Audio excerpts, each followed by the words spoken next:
Hello বন্ধুরা, আজ আমরা ক্লাস 10 এর চ্যাপ্টার নাম্বার 3 বৃত্ত সম্পর্কিত উপপাদ্য স্টার্ট করছি। তো দেখো, এখানে তোমাদের দুটো উপপাদ্য রয়েছে, আর কিছু এক্সট্রা উপপাদ্য রয়েছে যেগুলো 3 নম্বরে আসে এক্সামে, আর কিছু শর্ট কোশ্চেন এখানে করাবো। তার আগে আমাদের কি জানতে হবে? দেখো, এই বৃত্ত সম্পর্কিত উপপাদ্য জানা করার আগে আমাদের কিছু বৃত্ত সম্পর্কে জানতে হবে, কিছু বেসিক টার্ম রয়েছে সেগুলো দেখো বৃত্ত সম্পর্কে জানতে হবে। ধরো এই একটা বৃত্ত, যার কেন্দ্র ও, এই কেন্দ্রটার নাম দিলাম ও। তাহলে একটা বৃত্ত যার কেন্দ্র কি ও, এই বৃত্তের তিনটে অংশ রয়েছে, কি কি? এইটাকে আমরা বলছি বৃত্ত, এই পুরোটা পরিধি, মানে এইটা পুরোটা হচ্ছে বৃত্ত, এটা হচ্ছে কি বৃত্ত। আর এই যে বাইরে যেটা রয়েছে এটা বৃত্তের কি বাইরের অংশ, আর বাইরে যেটা রয়েছে খালি জায়গা সেটাকে কি বলছি? বৃত্তের বাইরের অংশ। এটাকে আমরা কি বলছি? বৃত্তের বাইরের অংশ, বৃত্তের বাইরের অংশ, বৃত্তের বাইরের অংশ। আর এই ভেতরে যেটা রয়েছে, গোলের ভেতরে যে অংশটা রয়েছে, জায়গাটা রয়েছে, এটাকে কি বলছি? বৃত্তের ভেতরের অংশ। এটাকে কি বলছি? বৃত্তের ভেতরের অংশ। তাহলে এটা লিখছি দেখো এখানে, তাহলে এইটার নাম দিচ্ছি কি আমরা? যে বৃত্তের ভেতরের অংশ, বৃত্তের ভিতরের অংশ, ভেতরের অংশ। আর ও হচ্ছে কি? বৃত্তের কেন্দ্র। আর ও সমান ও, ও কি? ও হচ্ছে বৃত্তের কেন্দ্র, ও হচ্ছে কি? বৃত্তের কেন্দ্র। ওকে কি নাম দিয়েছি? বৃত্তের কেন্দ্র। তাহলে দেখো, একটা যে বৃত্ত যদি দেখো, তাহলে এই একটা বৃত্ত, যদি এই বৃত্তটা দেখো, দেখো এই বৃত্তটা, এর একটা কেন্দ্র থাকবে যেটা বৃত্তের কেন্দ্রের নাম। আর এই যে ভেতরের যে অংশটা রয়েছে সেটাকে কি বলছি? তার বৃত্তের ভেতরের অংশ। বাইরেরটাকে বলছি বৃত্তের বাইরের অংশ। তো বৃত্তের যে ভেতরের অংশ রয়েছে এর নাম হচ্ছে বৃত্তাকার ক্ষেত্র বা বৃত্তের ক্ষেত্রফল। এর নাম কি? বৃত্তাকার ক্ষেত্র বা বৃত্তের ক্ষেত্রফল। এটার নাম কি তাহলে? ভেতরের যে গোল করে, গোলের ভেতরের যে খালি জায়গাটা রয়েছে তার নাম কি বলছি? বৃত্তাকার ক্ষেত্র বা বৃত্তের ক্ষেত্র। বৃত্তাকার ক্ষেত্র বা বৃত্তের ক্ষেত্রফল বলতে পারো, ক্ষেত্র বা ক্ষেত্রফল, বা ক্ষেত্রফল, যার মান কত হয়? পাই আর স্কোয়ার। বৃত্তের ক্ষেত্রফলের সূত্র কি? পাই আর স্কোয়ার বর্গ একক। পায়ের মান কত? 22/7। আর হচ্ছে বৃত্তের ব্যাসার্ধ। এবার বৃত্তের ব্যাসার্ধও জানবো এখান থেকে। দেখো, আমরা যদি এখানে আরেকটা বৃত্ত এঁকে নিই, যে এই একটা বৃত্ত আঁকছি যার কেন্দ্র কি? এটা ও। তাহলে এখান থেকে এই যে সরলরেখাগুলো পাচ্ছি, এই যেগুলো, এগুলোকে কি বলছি? তাহলে আমরা ব্যাসার্ধ বলছি। তাহলে এখানে আমরা ও একে কি বলছি? বৃত্তের ব্যাসার্ধ। ও একে কি বলছি? বৃত্তের ব্যাসার্ধ, বৃত্তের ব্যাসার্ধ।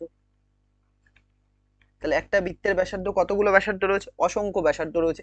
কারণ কি? এটাও বৃত্তের ব্যাসার্ধ হবে, এটা বৃত্তের ব্যাসার্ধ হবে, এইটা বৃত্তের ব্যাসার্ধ হবে, এইটা বৃত্তের ব্যাসার্ধ হবে, এইগুলো সবই কি? বৃত্তের ব্যাসার্ধ। এইভাবে এদিকেও যদি টানি, তাহলে এইগুলো সবই কি হবে? বৃত্তের ব্যাসার্ধ। তার মানে বৃত্তের ব্যাসার্ধের সংখ্যা কি? অসংখ্য বৃত্তের ব্যাসার্ধ।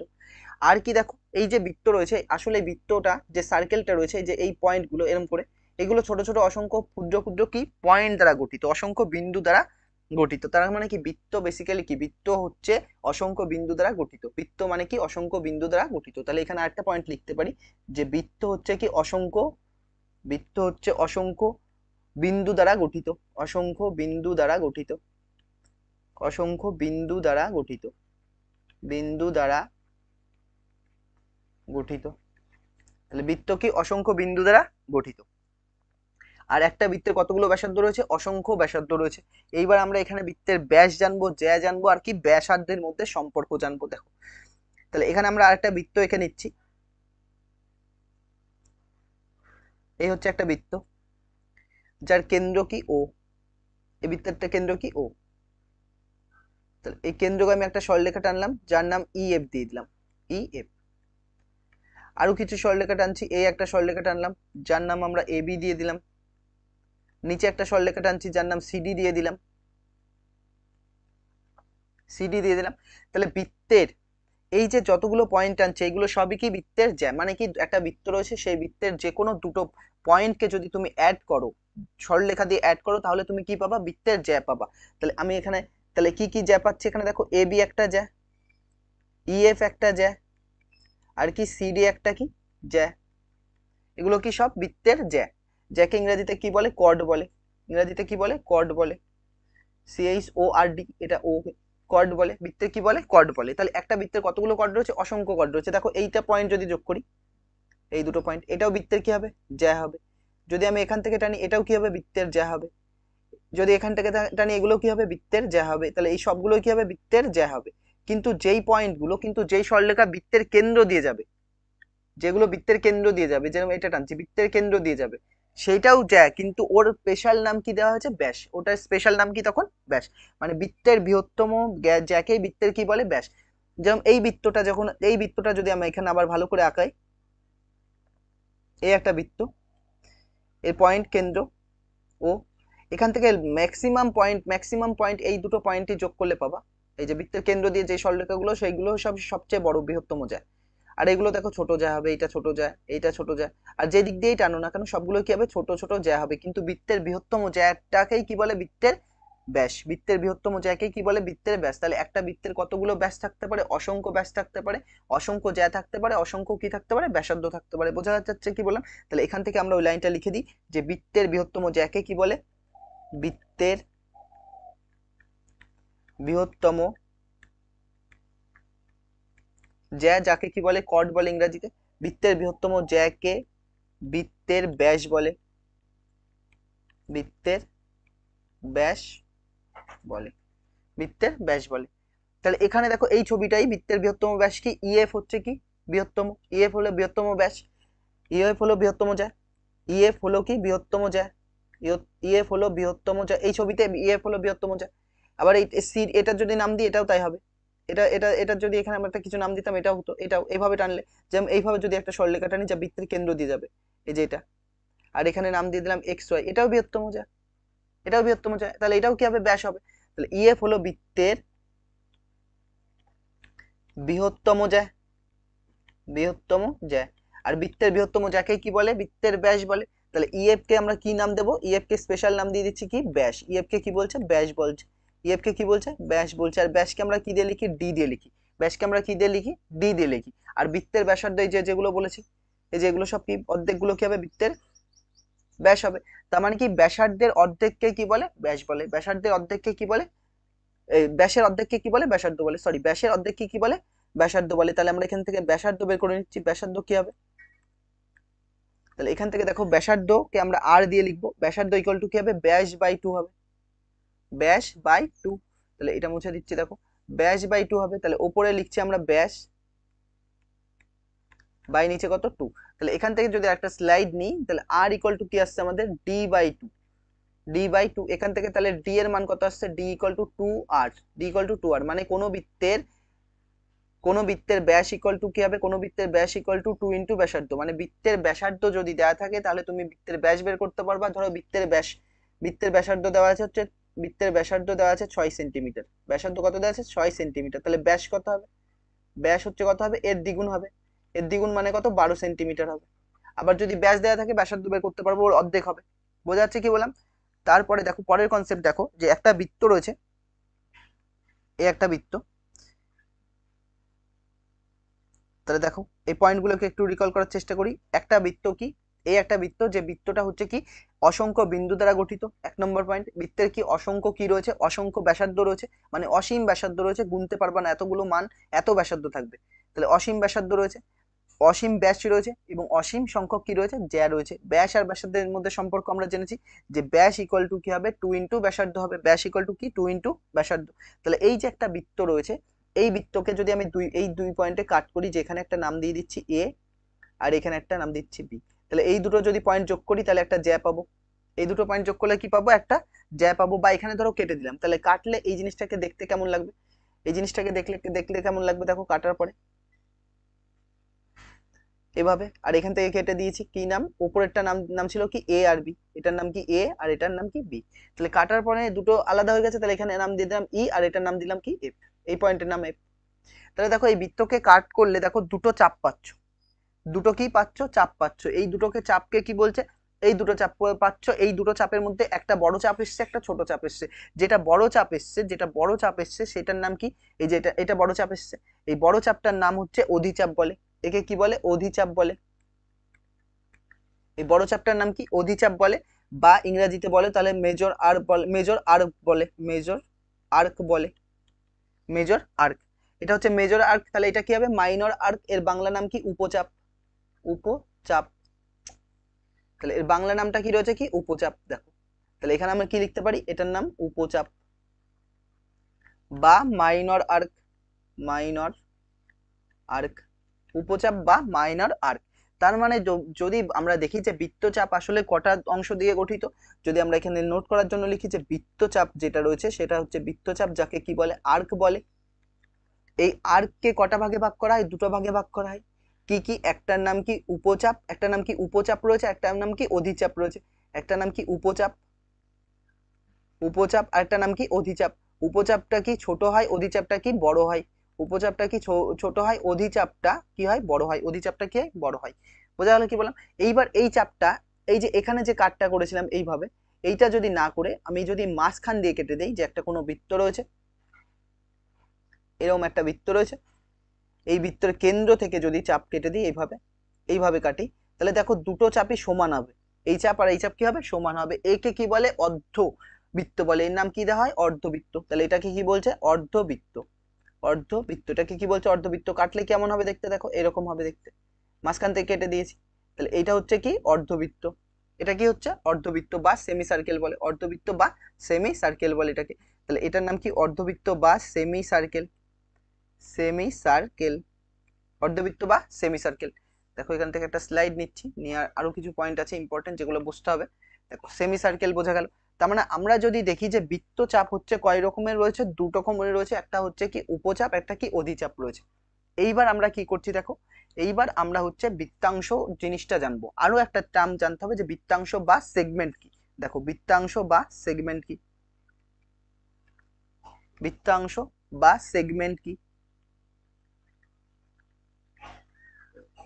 বৃত্তাংশ বা সেগমেন্ট কি। দেখো বৃত্তাংশ বা সেগমেন্ট কি, যে কোনো একটা বৃত্ত রয়েছে, এখানে দেখো এই একটা বৃত্ত ধরে নিলাম, যে একটা বৃত্ত রয়েছে।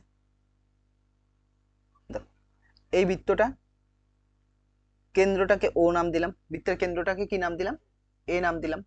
তাহলে এই বৃত্তের কেন্দ্র নাম দিলাম এ। আর এর একটা কি রয়েছে, এর একটা ধরলাম আমরা একটা ইয়ে ধরে নিচ্ছি, যে জ্যা রয়েছে কোনটা, এটা একটা জ্যা নাম, যার নাম কি, এই নামটা দিয়ে দিচ্ছি, যার নাম কি দিয়ে দিচ্ছি আমরা, এবি নাম দিয়ে দিচ্ছি, এবি। তাহলে এবি চাপ বৃত্তটাকে দুটো অংশে কি করেছে, ভাগ করেছে, দুটো অংশে ভাগ করেছে, তার দুটো ক্ষেত্রফল পাচ্ছ। এই একটা ক্ষেত্রফল আর নিচের বড় একটা ক্ষেত্রফল। তাহলে দুটো ক্ষেত্রফল পাচ্ছ, নিচের একটা বড় ক্ষেত্রফল, উপরে একটা কি ছোট ক্ষেত্রফল। তাহলে এই একটা ক্ষেত্রফল পাচ্ছ, এই একটা ক্ষেত্রফল পাচ্ছ। তাহলে এখানে তুমি দুটো ক্ষেত্রফল পাচ্ছ, এখানে কি পাচ্ছ, দুটো ক্ষেত্রফল পাচ্ছ। এখানেও সেম। এইটার নাম যেমন বড় চাপ ছিল জন্য এর নাম অধিচাপ দিয়েছিলাম, তাহলে এর নাম কি কি দেবো, অধিবৃত্তাংশ দেবো। তাহলে এটাকে আমরা কি নাম দেবো, অধিবৃত্তাংশ, অধিবৃত্তাংশ। আর এটাকে নাম কি দেবো, এটার নাম কি নাম দেবো, এটার নাম হচ্ছে উপবৃত্তাংশ, উপবৃত্তাংশ। ইংরেজিতে যদি বলো তাহলে এটার নাম কি, মেজর সেগমেন্ট বলে। অধিবৃত্তাংশকে কি বলে, মেজর সেগমেন্ট বলে। ওটা কি বলেছিলাম, মেজর আর্ক বলে, চাপ বলে জন্য। এটার নাম কি, মেজর সেগমেন্ট বলবো। আর এটার নাম তাহলে কি দেবো, এটার নাম কি দেবো, মাইনর সেগমেন্ট দেবো। একে মাইনর সেগমেন্ট বলবো, এটাকে মাইনর সেগমেন্ট বলবো। তাহলে যে কোনো বৃত্তের দেখো, তাহলে বৃত্তাংশ মানে কি, বৃত্তাংশ বলতে কি, কোনো একটা বৃত্তের জ্যা এবং চাপ দ্বারা গঠিত ক্ষেত্রফলকে কি বোঝায়, বা ক্ষেত্রকে কি বোঝায়, বৃত্তাংশ বোঝায়। তাহলে আমরা এর জন্য এর ডেফিনেশনটা লিখছি, যে কোনো বৃত্তের কি লিখছি দেখো, কোনো বৃত্তের একটি জ্যা, কোনো বৃত্তের একটি জ্যা ও একটি চাপ দ্বারা, ও একটি চাপ দ্বারা, কোনো বৃত্তের একটি জ্যা ও একটি চাপ দ্বারা গঠিত ক্ষেত্রকে, চাপ দ্বারা গঠিত ক্ষেত্রকে, গঠিত ক্ষেত্রকে বৃত্তাংশ বলে। গঠিত ক্ষেত্রকে কি বলে, বৃত্তাংশ বলে। যেটা এতক্ষণ বললাম। ধরো এইভাবে যদি আমার আবার একটা বৃত্ত এখানে আঁকাই, আর এটা কেন্দ্র, তাহলে আমি এইভাবে টানলাম, তাহলে এখানেও দুটো ক্ষেত্র পাবা, এই একটা ক্ষেত্র পাবা আর এই একটা ক্ষেত্র পাবা। এটার নাম কি হবে, এটার নাম কি হবে, এটা ছোট ছোট এসে, ছোট হলে কি নাম দেবো, উপচাপ, উপবৃত্তাংশ, যাকে কি বলে মাইনর সেগমেন্ট বলে। আর এটা কি কি বলে, মেজর সেগমেন্ট বলে।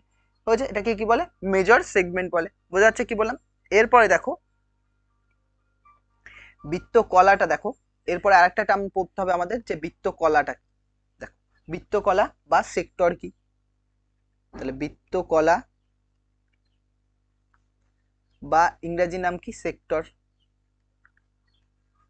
দেখো বৃত্তকলা বা সেক্টর কি, আগে ডেফিনেশনটা লিখে নাও, তাহলে বুঝতে সুবিধা হবে। যে কোনো বৃত্তের ব্যাসার্ধ, যে কোনো বৃত্তের ব্যাসার্ধ, যে কোনো বৃত্তের, যে কোনো বৃত্তের ব্যাসার্ধ, বৃত্তের ব্যাসার্ধ, যে কোনো বৃত্তের ব্যাসার্ধ এবং বৃত্তচাপ দ্বারা, এবং বৃত্তচাপ দ্বারা, এবং বৃত্তচাপ দ্বারা গঠিত, বৃত্তচাপ দ্বারা গঠিত, কেটে দাও, বৃত্তচাপ দ্বারা সীমাবদ্ধ লিখতে হবে, তাহলে ভালো লাগবে শুনতে। বৃত্তচাপ দ্বারা সীমাবদ্ধ, বৃত্তচাপ দ্বারা সীমাবদ্ধ, সীমাবদ্ধ ক্ষেত্রকে, সীমাবদ্ধ ক্ষেত্রকে বৃত্তকলা বলা হয়, বৃত্তকলা বলে বা বলা হয়, বৃত্তকলা বলে। মানে কি দেখো, মানেটা দেখো, যে এই একটা বৃত্ত এঁকেছি আমরা এখানে, এই একটা বৃত্ত আঁকলাম, এই বৃত্তের যদি জ্যা আর চাপ দ্বারা, এই বৃত্তের যদি জ্যা আর চাপ দ্বারা গঠিত ক্ষেত্রকে বা গঠিত ক্ষেত্রকে কি বলে, সেটাকে কি বলে তখন সেক্টর বলে না, তখন কি বলে, তখন তাকে সেগমেন্ট বলে, যাকে কি বলেছিলাম আমরা বাংলায় বৃত্তাংশ বলে। যেরকম এই একটা বৃত্তাংশ পাচ্ছি আর এ একটা বৃত্তাংশ পাচ্ছি, এটা হচ্ছে মেজর সেগমেন্ট, এটা কি মাইনর সেগমেন্ট। এইবার এখানে কি ওই সেমি কিন্তু একটু আলাদা, কি বলছে, ওটা ওটা জ্যা দ্বারা গঠিত ছিল, এটা কি বৃত্তের ব্যাসার্ধ দ্বারা, এটা কি বৃত্তের ব্যাসার্ধ দ্বারা। মানে কি, এই একটা বৃত্ত,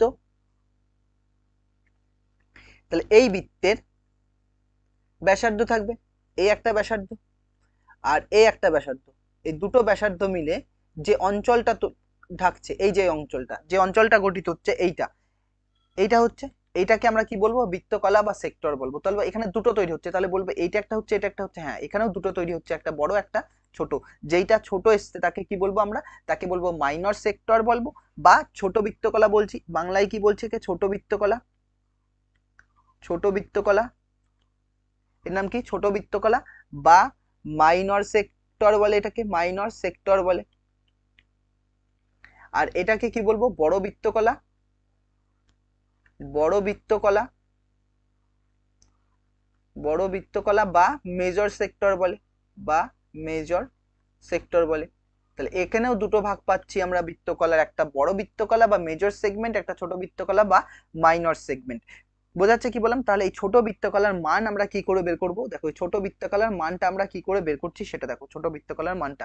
তাহলে এর জন্য একটা স্লাইড নিয়ে নিচ্ছি, যে একটা বৃত্ত যদি আঁকি এখানে, এ একটা বৃত্ত যার কেন্দ্র ও, যার কি কেন্দ্র ও, তাহলে এই দুই ব্যাসার্ধ দ্বারা গঠিত বা সীমাবদ্ধ অঞ্চলকে কি বলছি আমরা, এটাকে বলছি আমরা বৃত্তকলা বা সেক্টর বলছি। তাহলে এর মানটা বের করতে হবে, এখানে একটা অ্যাঙ্গেল তৈরি করেছে না, ধরলাম এই অ্যাঙ্গেলের মান থিটা, এই ধরলাম এই অ্যাঙ্গেলের মান কত, থিটা। এই পুরোটার মান কত, পুরো কোণের মান কত, 360 ডিগ্রি, যেহেতু একটা গোল, পুরোটার মান কত, 360 ডিগ্রি, মানে পুরো বৃত্তকলার মান কত, 360 ডিগ্রি।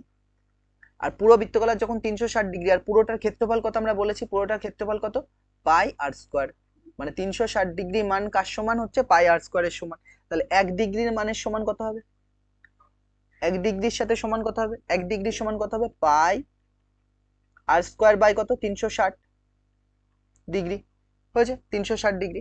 এইবার এখানে দেখো কার মান চাইতে, থিটার মান, তাহলে থিটা ডিগ্রির সমান কত হবে, 1 ডিগ্রিতে যদি এত হয়, থিটা ডিগ্রিতে কত হবে, থিটার সাথে ডাইরেক্ট গুণ হবে, মানে পাই আর স্কোয়ার বাই 360 ইন্টু কত হবে, থিটা। তাহলে এইটাকে আমরা সুন্দর করে লিখতে পারি যে থিটা বাই 360 ডিগ্রি, আর সাথে কত থাকছে, পাই আর স্কোয়ার, সাথে কত থাকছে, পাই আর স্কোয়ার। এর মানটা বের করতে গেলে, এর মানটা বোঝা যাচ্ছে কি বললাম, এর মানটা। এরপরে দেখো পরের ইয়েটা কি রয়েছে, পরে যেটা রয়েছে সেটা হচ্ছে এক কেন্দ্রীয় বৃত্ত। আমরা এর পরের টার্মটা দেখবো, যে এক কেন্দ্রীয় বৃত্তটা কি, এক কেন্দ্রীয় বৃত্ত, এক কেন্দ্রীয় বৃত্ত যাকে কি বলে, কনসেন্ট্রিক সার্কেল বলে, এক কেন্দ্রীয় বৃত্ত বা কনসেন্ট্রিক সার্কেল, কনসেন্ট্রিক সার্কেল বলে। দেখো তাহলে এক কেন্দ্রীয় বৃত্ত মানে একটাই কেন্দ্র থাকবে, এ একটা বৃত্ত টেনেছি যার একটাই কেন্দ্র রয়েছে ও, এই ও কে কেন্দ্র করে আমি আরেকটা বৃত্ত টানলাম, এটা এই ওকে কেন্দ্র করে আমি আরেকটা বৃত্ত টানছি, মানে একটাই কেন্দ্র থাকবে কিন্তু অসংখ্য কি থাকবে, বৃত্ত থাকবে। তাহলে প্রথমটার ব্যাস যদি এ ধরি, এটা এ হয়, পরে ব্যাসার্ধ এটা হবে, এটার নাম বি দিলাম, পরে ব্যাসার্ধ কোনটা হবে, এটা সি হবে। তাহলে কার ব্যাসার্ধ বড় এখানে, এখানে ও এর থেকে কোন ব্যাসার্ধ বড়, ও বি ব্যাসার্ধ বড়, তার থেকে কি বড়, ও সি বড়। বোঝা গেল কি বললাম? তাহলে কিন্তু একটাই কি থাকবে, কেন্দ্র থাকবে, আর বৃত্তের ব্যাসার্ধ কি হবে, চেঞ্জ হবে, নির্দিষ্ট থাকবে না। বোঝা যাচ্ছে কি বললাম? আর একটা টার্ম রয়েছে যেটার নাম হচ্ছে সমবৃত্ত বা ইকুয়াল সার্কেল। দেখো আর একটা রয়েছে, আমরা একটা স্লাইড নিয়ে নিচ্ছি, যে আর একটা বৃত্ত যদি করি, নিয়ে নিচ্ছি স্লাইড, এটার নাম কি বলবো, সমবৃত্ত। সমবৃত্ত বা কনগ্রুয়েন্ট সার্কেল বা ইকুয়াল সার্কেল। তাহলে এর আরেকটা নাম কি, ইংরেজি নাম কি, ইকুয়াল অথবা কনগ্রুয়েন্ট, কনগ্রুয়েন্ট, কনগুয়েন্ট, সরি কনগুয়েন্ট না, কনগুয়েন্ট হবে, কনগুয়েন্ট, হ্যাঁ ঠিক আছে, কনগুয়েন্ট, কনগুয়েন্ট কি হবে, সার্কেল, কনগ্রুয়েন্ট সার্কেলস। দেখো সমবৃত্ত বা ইকুয়াল বা কনগ্রুয়েন্ট সার্কেলে, সমবৃত্ত সার্কেল মানে কি, যেসব বৃত্তের ব্যাসার্ধ কি হবে, সেম, প্রতিটা বৃত্তের ব্যাসার্ধের দৈর্ঘ্য কি হবে, সেম হবে। এই একটা বৃত্ত টানছি ও এ, এটার ব্যাসার্ধ যদি আর 1 হয়, পরের ব্যাসার্ধ কত হতে হবে, পরের সেম ব্যাসার্ধের আরেকটা বৃত্ত টানো, এটার ব্যাসার্ধ কত হবে, আর 1 হতে হবে। পরে একটা ব্যাসার্ধ টানছি, সেটার ব্যাসার্ধ কত হতে হবে, আর 1 হতে হবে। মানে প্রত্যেকটার ব্যাসার্ধ কি হতে হবে, সেম হতে হবে। যদি ব্যাসার্ধ সেম থাকে তখন তাকে কি বলে, কনগ্রুয়েন্ট বা ইকুয়াল বা সমবৃত্ত সার্কেল বলে। দেখো তাহলে যে কনসেপ্ট যেগুলো ছিল সেটা আমরা করে ফেলেছি, এর উপরে বেস করে কিছু কোশ্চেন রয়েছে, তারপরে এর দুটো উপপাদ্য রয়েছে, আজকে একটা উপপাদ্য করাবো। দেখো কি বলছে, যে কোষে দেখি 3.1 রয়েছে, যে পাশের 1 নম্বরে, পাশের অকেন্দ্র বৃত্তের ছবি দেখি এবং কোন কোন ব্যাসার্ধ পি এ কিউ বৃত্তাংশে অবস্থিত লেখি। মানে কোন কোন ব্যাসার্ধ হচ্ছে কিসে রয়েছে, পি এ কিউ বৃত্তাংশ। দেখো পি এ কিউ বৃত্তাংশ কোনটা, ছবিতে দেখে দেখো, পি এ কিউ কোনটা, পি এখানে রয়েছে, এ এখানে রয়েছে, আর কিউ এখানে রয়েছে। মানে কোন বৃত্তচাপটার কথা বলছে, এই যে লাল কালি দিয়ে দিয়ে দেখিয়ে দিচ্ছি ছবিতে, এই যে এই বৃত্তকলাটার, মানে এই বৃত্তচাপের কথা বলছে। এটা তাহলে সবচেয়ে বড় বৃত্তচাপ এসছে, এর নাম কি হবে, অধি, এর নাম কি হবে, অধিবৃত্তচাপ, এর নাম কি হবে, অধিবৃত্তচাপ, বা ইংরেজিতে কি বলবো, মেজর আর্ক বলবো। তাহলে এই মেজর আর্কে কোন কোন ব্যাসার্ধ রয়েছে, দেখো কোন কোন ব্যাসার্ধ রয়েছে। এক তো ও থেকে পি এসছে এই পর্যন্ত, এ একটা ওপি ব্যাসার্ধ রয়েছে, ও এ রয়েছে একটা, আর কি রয়েছে, ও সি রয়েছে, আর কি ও কিউ রয়েছে। ওবি কি রয়েছে, নেই। ওবি কোনটাই রয়েছে, পি বি কিউ রয়েছে। পি বি যে বৃত্তচাপটা রয়েছে, এখানে আরেকটা কালি নিয়ে দেখিয়ে দিচ্ছি আমি, যে এখান থেকে আরেকটা যদি কালি নিয়ে নিই, তাহলে এখান থেকে আমরা একটা কালি নিয়ে নিই, এইটা আসছে দেখো, এই যে এইটা, এই চাপটার উপরে কোন ব্যাসার্ধটা আসছে, ওবি পি, ওবি আসছে, ওপি আসছে, ও কিউ আসছে।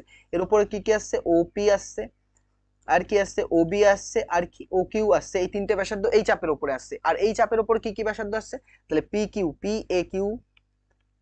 এ কিউ বৃত্তচাপে,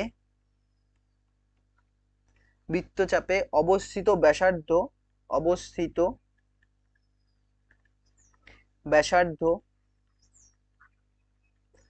অবস্থিত ব্যাসার্ধ গুলি হলো, কি কি আসছে দেখো, ব্যাসার্ধ গুলি হলো কি কি, একটা ওপি একটা, আর কি ও এ একটা, ও সি একটা, আর কি ও কিউ একটা, এই চারটে। বোঝা যাচ্ছে কি বললাম? পরে কোশ্চেন আসো, দেখো কি বলছে। পরে বলছে নিচের ফাঁকা স্থানে শূন্যস্থান পূরণ করি। বলছে একটি বৃত্তে ড্যাশ বিন্দু থাকে, একটি বৃত্তে কি থাকে, অসংখ্য বিন্দু থাকে, আমরা পড়ে ফেলেছি একটু আগেই। তাহলে আমরা এটা সব পয়েন্ট গুলো লিখে নিচ্ছি, কি থাকে, অসংখ্য বিন্দু থাকে, অসংখ্য বিন্দু থাকে, কি থাকে, অসংখ্য বিন্দু থাকে। আর কি দেখো, বৃত্তের বৃহত্তম জ্যাকে কি বলে, বৃত্তের বৃহত্তম জ্যাকে কি বলে বলো, ব্যাস বলে, যেটা পড়েছি আমরা, ব্যাস বলে। জ্যা বৃত্তাকার ক্ষেত্রকে, জ্যা বৃত্তাকার ক্ষেত্রকে কি করে, দুটি অংশে ভাগ করে, দুটি অংশ, মানে যার নাম কি দিয়েছিলাম, বৃত্তাংশে ভাগ করে। বৃত্তাকার জ্যা, এই যেটা পড়েছিলাম, যেটা একটা বৃত্ত রয়েছে যার কেন্দ্র এ, এই অংশে ভাগ করেছে, তাহলে দুটো অংশ, এটা সেক্টর সেগমেন্ট বলছিলাম, দুটো সেগমেন্টে ভাগ করে, যাকে কি বলে, বৃত্তাংশ বলেছিলাম। তাহলে কি করব, দুটো জ্যা বৃত্তাকার ক্ষেত্রকে দুটি বৃত্তাংশে ভাগ করে, দুটি বৃত্তাংশে বিভক্ত করে, এখানে হবে দুটি বৃত্তাংশে বিভক্ত করে। বৃত্তের সকল ব্যাস, বৃত্তের সকল ব্যাস কোনটা, ব্যাস হতে গেলে কোন দিক দিয়ে যেতে হয়, বৃত্তের কেন্দ্রগামী, বৃত্তের কেন্দ্র দিয়ে যেতে হয়। তাহলে এটা কি হবে, কেন্দ্রগামী। তাহলে কি হবে এখানে, কেন্দ্রগামী, কেন্দ্র, ভুল হলো বানান, কয়কার দন্তে নয় দয়ের ফলা, কেন্দ্র গয়াকার, কেন্দ্রগামী।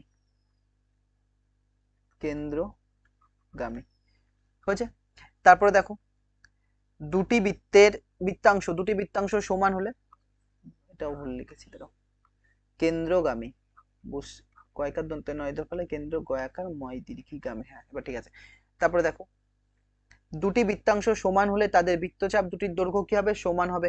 বলেছিলাম অধিবৃত্তচাপ যাকে বলে, যাকে কি বলে? সেমি সার্কেল, দেখিয়েছি আমরা, সমান হবে।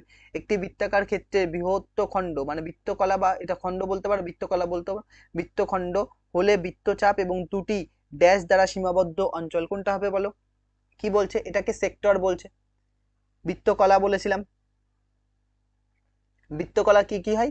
ব্যাসার্ধ এবং চাপ দ্বারা গঠিত, বৃত্তচাপ দ্বারা গঠিত ক্ষেত্রফল, এই যে এইটা হয়েছে। তাহলে কি হবে? এটা একটি বৃত্তাকার ক্ষেত্রে বৃত্তখণ্ড হলো মানে বৃত্তচাপ, এই যে চাপ, যে চাপটা এসছে বৃত্তচাপ এবং দুটি কি ব্যাসার্ধ দ্বারা সীমাবদ্ধ অঞ্চল, দুটি ব্যাসার্ধ দ্বারা সীমাবদ্ধ অঞ্চল। তাহলে দুটি ব্যাসার্ধ দ্বারা সীমাবদ্ধ অঞ্চল। তারপরে চলে আসো, বৃত্তের বাইরের কোনো বিন্দু ও কেন্দ্রের সংযোগ রেখাংশ দৈর্ঘ্য ব্যাসার্ধের দৈর্ঘ্য অপেক্ষা কি হবে?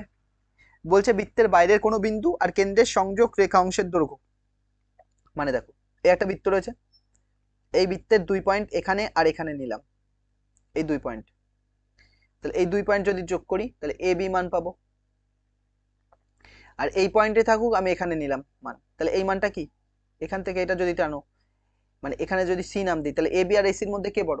এসি বড়। তার মানে কি বলছে? বৃত্তের বাইরের কোনো বিন্দু ও কেন্দ্রের সংযোগ রেখাংশের দৈর্ঘ্য, ও সরি কেন্দ্র বলেছে না, খেয়াল করে নিন দাও, তাহলে আবার বুঝিয়ে দিচ্ছি, এটা মুছে দিই কেন্দ্রটাকে। মানে এই একটা বৃত্ত রয়েছে, তাহলে বৃত্তের কেন্দ্র এটা, তাহলে বৃত্তের কেন্দ্র থেকে এই দূরত্ব এটা রয়েছে এ, এটা রয়েছে বি, সব দূরত্ব কি সেম হয়, এটাকে কি বলে? ব্যাসার্ধ বলে। এগুলোকে কি বলে? ব্যাসার্ধ বলে। তাহলে এখানে ধরো একটা পয়েন্ট রয়েছে, এটাকে আমরা যদি টানি, এটাকে নাম দিলাম সি, এটা তো ব্যাসার্ধ আর হলো না, এটাকে ব্যাসার্ধ বলবো না, কিন্তু এই ওসির মানটা এই সবগুলোর থেকে কি হবে? বড় হবে। দেখো দেখে বোঝা যাচ্ছে বড়, তাহলে কি লিখবো এখানে? বড়। কি লিখলাম? বড়। পরে কোশ্চেনে আসো, বলছে সত্য মিথ্যা লিখি। বলছে বৃত্ত একটি সামতলিক চিত্র, একদমই তাই, এটা আমি পয়েন্টে বলিনি তাই। বৃত্ত একটা সামতলিক চিত্র মানে কি? একটা প্লেনের উপরেই তুমি বৃত্ত আঁকাতে পারবে, যে এটা 2D প্লেন, এই যে বোর্ডটা 2D প্লেন, তাহলে এর উপরেই আঁকাতে পারবা। একটা বৃত্ত একটা সামতলিক চিত্র, বৃত্তাংশ একটি সামতলিক ক্ষেত্র, এটাও সত্য, বৃত্তাংশ একটা সামতলিক ক্ষেত্র, কারণ কি 2D প্লেন বা 3D প্লেনের উপরেই আঁকতে পারবা তুমি। তারপরে বৃত্তখণ্ড যাকে সেক্টর বলেছি, এটাও একটা কি? বৃত্তখণ্ডও কি একটা সামতলিক ক্ষেত্র। জ্যা একটি সরলরেখা, এটাও এতগুলো যতগুলো জ্যা ব্যাস ব্যাসার্ধ সবগুলো কি সরলরেখা। চাপ একটি সরলরেখা না, চাপ একটা সরলরেখা কি করে হয়? এই বৃত্ত রয়েছে, এই বৃত্ত রয়েছে, এই বৃত্তের যদি আমি দুটো পয়েন্টে ভাগ করি, এ আর বি, প্রথমে কেটেছিলাম যখন দুটো আলাদা হলো, দেখো এই চাপটা যদি টানি এরকম হচ্ছে না, এটা কি সরলরেখা হচ্ছে? টোটাল হচ্ছে না, তাহলে কি বৃত্ত বলছে চাপ একটি সরলরেখা না, এটা তাহলে কি? মিথ্যা। এগুলো কি? মিথ্যা। আর এগুলোকে সবগুলোকে কি লিখবো? ট্রু হবে এগুলো, আর ওটা ফলস। তারপরে একটি বৃত্তে অসীম সংখ্যক একই দৈর্ঘ্যের জ্যা রয়েছে, একটি বৃত্তে অসীম সংখ্যক না সসীম সংখ্যক একই দৈর্ঘ্যের জ্যা রয়েছে। অসীম সংখ্যক হবে না, এটা সসীম সংখ্যক একই দৈর্ঘ্যের জ্যা ছিল। এখানে এখানে প্রশ্নে হচ্ছে, এখানে বইয়ে সসীম রয়েছে, বইয়ে সসীম থাকবে, এখানে অসীম নেই। তাহলে কি রয়েছে? একটি বৃত্তে সসীম সংখ্যক একই দৈর্ঘ্যের জ্যা আছে, মিথ্যা। এখানে কারণ কি? এখানে বইয়ে প্রশ্ন কি রয়েছে? সসীম ছিল, এখানে সসীম ছিল কিন্তু টাইপিং করার সময় অসীম চলে এসেছে, তাহলে এটা কি হচ্ছে? মিথ্যা। কারণ কি? বৃত্তের ব্যাসার্ধ বা জ্যা সবগুলো কি কি অগণিত রয়েছে, যাকে গোনা যায় না তাকে আমরা কি বলি? অসীম বলি। সেই হিসাবে কি এটা সত্য হতো, কিন্তু বইয়ে কোনটা? তোমাদের বইয়ে কি রয়েছে? সসীম রয়েছে, তার জন্য আমরা সসীম লিখলাম এটা। তাহলে এটা কি? মিথ্যা। মানে বৃত্তের ব্যাস হচ্ছে অসীম, বৃত্তের ব্যাসার্ধ হচ্ছে অসীম, বৃত্তের জ্যা হচ্ছে অসীম, সেই হিসাবে এটা ঠিক আছে, কিন্তু বইয়ের হিসাবে বই এখানে কি ছিল? সসীম ছিল। তারপরে একটি নির্দিষ্ট বিন্দুকে কেন্দ্র করে একটি বৃত্ত আঁকা সম্ভব, একটি নির্দিষ্ট বৃত্তকে কেন্দ্র করে একটি নির্দিষ্ট বিন্দুকে কেন্দ্র করে একটি বৃত্ত আঁকা সম্ভব। একটি নির্দিষ্ট বিন্দুকে কেন্দ্র করে, খালি একটা নির্দিষ্ট বিন্দুকে কেন্দ্র করে কি একটি বৃত্ত আঁকা সম্ভব? একটি নির্দিষ্ট বিন্দুকে না, একটা বৃত্ত টানতে গেলে আরো কয়েকটা পয়েন্ট লাগবে, আরো কিছু পয়েন্ট লাগবে, একটা পয়েন্ট দিয়ে হবে না, এইভাবে আরো অনেকগুলো পয়েন্ট লাগবে, এগুলো পয়েন্টগুলোকে যোগ করে একটা কি পাবা? বৃত্ত পাবা। তাহলে কি বলছে? একটি নির্দিষ্ট বিন্দুকে কেন্দ্র করে একটি বৃত্ত আঁকা সম্ভব, আঁকা সম্ভব বলছে, তাহলে এটা কি হবে? মিথ্যা। এটা কি হবে? মিথ্যা। তাহলে এখানে কি লিখবো আমরা? ফলস লিখবো। কোথায় গেল পেন আবার? এই তো, তাহলে কি হবে? ফলস। তারপর দুটি সর্বসম বৃত্তের ব্যাসার্ধের দৈর্ঘ্য কি? দুটি সর্বসম ইকুয়াল সার্কেল বলেছিলাম বা কনগ্রুয়েন্ট সার্কেল বলেছিলাম, তাহলে কি এটা সত্য, এটা কি হবে 2 হবে। বোঝা যাচ্ছে কি বললাম? তাহলে দেখো যে শর্ট কোশ্চেন যেগুলো ছিল আমরা সেগুলো করে দিয়েছি, এরপরে আমরা উপপাদ্যটা শুরু করছি 32 নাম্বারটা। এটা ইম্পর্টেন্ট, এক্সামে অনেকবার এসছে, আগেও আসবে। কি বলছে? বলছে ব্যাস নয় এরূপ কোনো জ্যায়ের উপর বৃত্তের কেন্দ্র থেকে যদি লম্ব অঙ্কন করা হয়, ওই লম্ব জ্যাকে সমদ্বিখণ্ডক করবে, হিসাব করে লেখো। মানে ওই লম্ব জ্যাকে কি করবে? সমদ্বিখণ্ডক করবে। সমদ্বিখণ্ডক মানে কি? দুটো অংশে ভাগ করবে। সম মানে সমান, দ্বিখণ্ডক মানে দুটো ভাগ। তাহলে এখানে আগে বুঝিয়ে দিচ্ছি, দেখো যে এ একটা বৃত্ত টেনে নিচ্ছি আমরা, একটা বৃত্ত টানছি, এই বৃত্তের কেন্দ্র এটা, এই বৃত্তের কেন্দ্র ও, বৃত্তের কেন্দ্রের নাম দিলাম কি? ও। আর এই বৃত্তের একটা জ্যা বলেছে এটা। ব্যাস নয় মানে কি? ব্যাস নয় এরূপ কোনো জ্যা। সব বৃত্তের তো সবগুলো সবকিছুই জ্যা, এগুলো সরল, সব সরলরেখায় কি হবে? জ্যা হবে। যেই জ্যাটা বৃত্তের কেন্দ্র দিয়ে যাবে না সেটাকে কি বলছে? ব্যাস নয়। মানে যেই জ্যাগুলো বৃত্তের কেন্দ্র দিয়ে যাবে সবগুলোকে জ্যা, তখন ব্যাস বলবো। এবার কি বলছে? উনি ব্যাস নয় মানে কেন্দ্র দিয়ে যাবে না এরকম জ্যা টানো যেগুলো কেন্দ্র দিয়ে যাবে না। কেন্দ্র দিয়ে যাবে না এরকম জ্যা ওপর নিচে অসংখ্য এভাবে হতে পারে, আমরা খালি নিচ দিয়ে টানছি অঙ্ক আমাদের সুবিধার জন্য। তাহলে এটার নাম কি দিলাম? এ বি নাম দিয়ে দিলাম, এ বি। হয়েছে। জ্যায়ের ওপর বৃত্তের কেন্দ্র থেকে লম্ব অঙ্কন করা হলো। তাহলে এখান থেকে কি বলেছে? ওই জ্যায়ের ওপর একটা লম্ব টানছো তুমি, এইভাবে, এভাবে কি টানছো? একটা লম্ব টানছো। তাহলে এইভাবে একটা লম্ব টেনেছো। তাহলে এই লম্বটার নাম কি দিলাম? সি নাম দিলাম। এই লম্বটার নাম কি দিচ্ছি আমরা? সি নাম দিচ্ছি। তাহলে ধরো এটা মুছে দিই একটুখানি। ছবিতে দেখো সমান না হলেও যদি পেন দিয়ে স্কেল রুল পেন্সিল দিয়ে যখন তুমি ছবিটা আঁকবা কম্পাসের সাহায্যে, তখন দেখো বৃত্তটা সমান হবে, তখন দুটো সাইডও সমান লাগবে। তাহলে এই একটা বৃত্ত আমরা কি লিখছি? ও কেন্দ্রীয় বৃত্তের এ বি ব্যাস নয় এরূপ একটা জ্যা, যার নাম কি? এরূপ একটা জ্যার ওপর ও থেকে ওসি লম্ব, এরকম একটা জ্যায়ের ওপর কি? ওসি লম্ব। বই যেটা বলেছে দেখো, ব্যাস নয় এরূপ কোনো জ্যায়ের ওপর বৃত্তের কেন্দ্র থেকে লম্ব অঙ্কন করা হলে ওই লম্ব জ্যাকে সমদ্বিখণ্ডক করবে। ওই লম্ব মানে কোনটা? ওসিটা কার ওপরে লম্ব? ওসিটা এ বি এর ওপর লম্ব। আর ওসি যখন এপি এর উপর লম্ব হবে তখন এই দুটো কোণ কত ডিগ্রি করে হবে? 90 ডিগ্রি। মানে এই কোণটাও 90 ডিগ্রি, এই কোণটাও কত ডিগ্রি হবে? 90 ডিগ্রি। তাহলে এটা এটা 90 ডিগ্রি, এটা 90 ডিগ্রি হয়ে গেছে। আর কি? তাহলে বইয়ে বলে দিচ্ছে যে ওসিটা এবি এর উপর লম্ব। আর কি বলেছে তোমাকে? কি প্রমাণ করতে হবে? যে ওসিটা এবি কে দুটো অংশে ভাগ করবে, মানে সি কে, সি পয়েন্টে দুটো কাটবে, এসি ইকুয়াল টু কি হবে? সিবি বা বিসি। এসি ইকুয়াল টু কি প্রমাণ করতে হবে? তোমাকে সিবি প্রমাণ করতে হবে। এসি ইকুয়াল টু কি প্রমাণ করতে হবে? সিবি প্রমাণ করতে হবে। তাহলে আমরা ধরি, তা আমরা লিখছি দেখো কিভাবে ধরি। ও কেন্দ্রীয় বৃত্তের, ও কেন্দ্রীয় বৃত্তের, ও কেন্দ্রীয় বৃত্তের এ বি ব্যাস নয়, এ বি ব্যাস নয়, এ বি ব্যাস নয় এরূপ একটি জ্যা, এরূপ একটি জ্যা, এরূপ একটি জ্যা,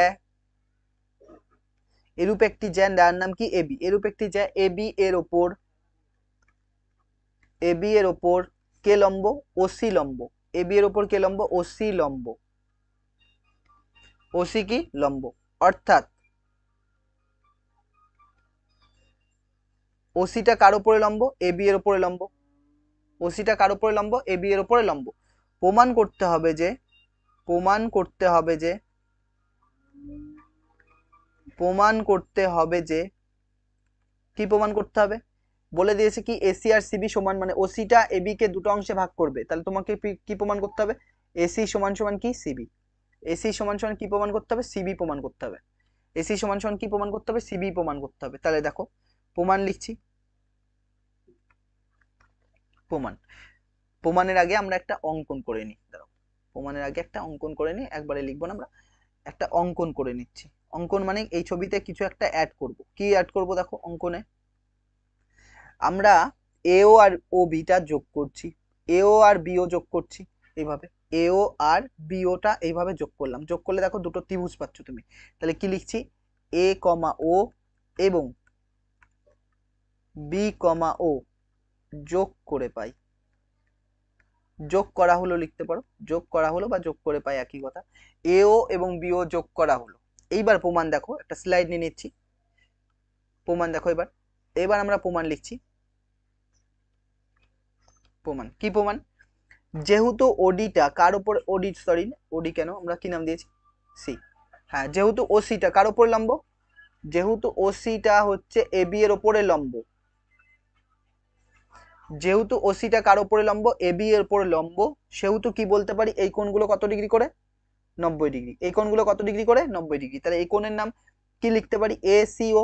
যাকে কোণ করবা তাকে মাঝখানে রাখতে হবে। তুমি এইভাবে লিখতে পারো যে এ সি ও একটা কোণ। আবার এইভাবেও লিখতে পারো ও সি এ।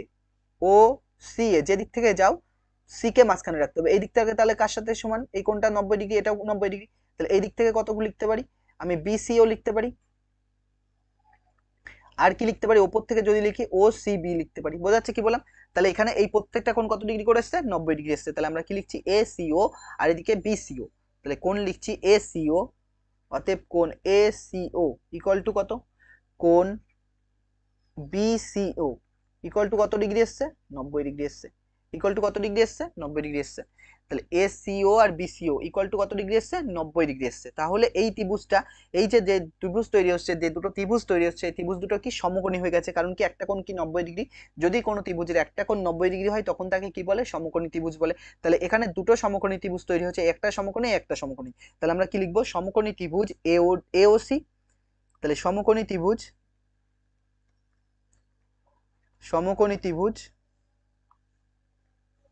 সমকোণী ত্রিভুজ এওসি এবং সমকোণী ত্রিভুজ,